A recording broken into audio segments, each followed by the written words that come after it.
মন্দিরা, একটা good news আছে। কি ব্যাপার, ব্যাগ গুছাচ্ছ কেন? কোথাও যাবে নাকি? হ্যাঁ, বাপের বাড়ি যাব। বাপের বাড়ি কেন? কারণ তোমার সঙ্গে আর থাকা যায় না তাই। এই নাও ডিভোর্স পেপার, তোমার সঙ্গে আমার আর কোনো সম্পর্ক নেই।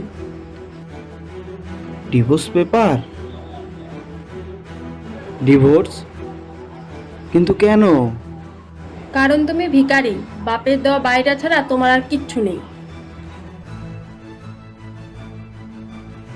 এভাবে আর আমার পক্ষে থাকা সম্ভব নয়। নাও সইটা করো।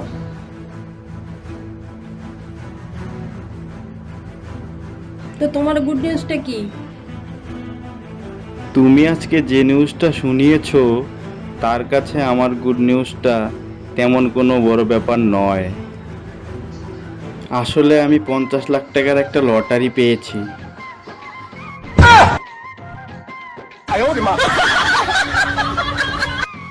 প্রাণনাথ, আমি তোমার সঙ্গে ফুটবলে থাকতেও রাজি আছি।